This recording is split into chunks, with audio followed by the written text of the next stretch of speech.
Nous continuons aujourd'hui avec Redis et PubSub et nous allons poser de petites questions et voir si notre application est capable d'apporter des réponses. Actuellement, nous pouvons publish and subscribe comme on le souhaite, mais supposons maintenant que j'ai envie de souscrire à tous les sujets de notification. Supposons ici, il y a Updates et puis il y a une autre un autre canal de notification qui est alerte ou sécurité ou autre. Comment je fais? Est-ce que je vais créer autant de subscribers que de topics ou de channels? Idéalement, non. Est-ce qu'on a une solution pour ça? Donc, allons dans Redis et on va voir. Quand vous allez sur la documentation de Redis, surtout sur la partie PubSub, les commandes ne sont pas super nombreuses. C'est publish,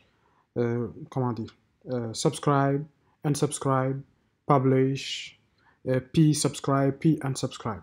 Mais le p qui vient devant subscribe, c'est quoi? Non, pas persist, on va dire celui-là. Alors, p subscribe veut dire pattern subscribe. Ce qui veut dire que, par exemple, là, actuellement, si je dis je veux toutes les notifications de mon application qui concernent la sécurité. Ok, ça ne règle pas mon problème, mais je peux juste mettre une étoile et dire ok, tout ce qui va publier sur App, Notifications et autres, ça m'intéresse. Donc allons dans un autre onglet et dire ok, nous allons publier dans App, Notification, si j'arrive à l'écrire, Updates, et on va dire la V1 est sortie. Là, on voit que nous avons reçu le message et on est bien sur le bon topic. Si c'est security, on va dire system under attack. Donc là, nous avons utilisé un wildcard character pour dire, ok, tout ce qui vient après ces deux points, ça nous intéresse. Donc, cool. Il y a aussi, ok, je suis sorti. Toujours dans les pattern subscribe, il y a deux autres manières de faire. Disons, par exemple, on va prendre un truc super simple. Hello. On peut dire, ok, voici les combinaisons qui m'intéressent. Hello et hello. Donc, à chaque fois que quelqu'un va publier sur hello ou hello, je serai notifié. Quand je mets une étoile, c'est pour dire un nombre indéfini de caractères. Donc, ça peut être 0 ou plusieurs. Donc, hello, hello, n'importe quoi. Plein de X entre le H et le L et je serai notifié. Par contre, quand je mets juste point d'interrogation, essayons de voir hello world. Donc là, on le reçoit. Si je mets, évidemment, je sais que ça va marcher. Maintenant, essayons de ne pas mettre.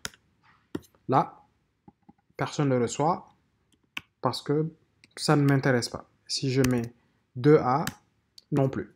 Donc, on utilise le point d'interrogation quand c'est un seul caractère qui nous intéresse. Enfin, quand c'est un seul caractère qui fera la différence entre les différents channels qui nous intéressent. On utilise, faisons-le, button subscribe, hello, oups, si je viens là, je fais ça, ok, c'est toujours beaucoup, là c'est bon, je reçois, avec un E, je reçois, si je mets autre chose que le E, X, ça ne m'intéresse pas. Donc les trois combinaisons que nous avons sont avoir décroché donc ce pattern et tous les caractères qui sont à l'intérieur de ces crochets feront les différentes combinaisons possibles. Quand on utilise un point d'interrogation, c'est pour dire quel que soit le caractère qui est là, mais il faut que le caractère soit présent. Et on utilise une étoile pour dire tout ou rien. C'était assez rapide. Maintenant, allons dans notre partie Go et faisons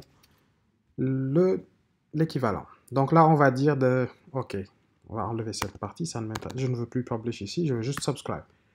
Maintenant, ce que je veux faire, c'est juste faire un pattern subscribe. Et je vais dire, OK, toutes les notifications m'intéressent. OK. Pour le moment, c'est le seul changement que j'ai besoin de faire. Go run main. OK, là, mon application tourne. Je viens là et je dis, on va remonter un peu dans l'historique de commande. Et celui-là.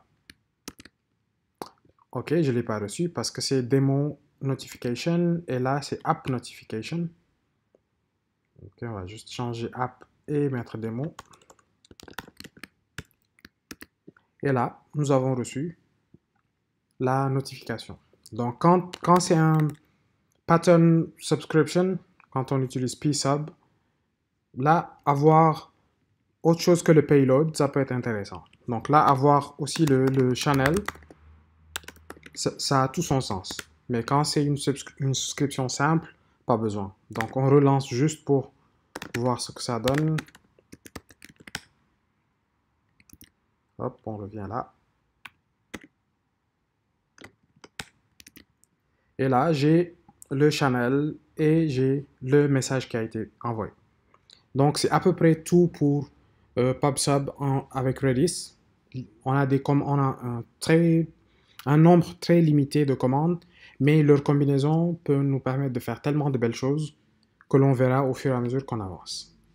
Donc c'était tout pour cet épisode et dans la prochaine, on va attaquer comment faire un petit event-driven application basé uniquement sur le PubSub de Redis.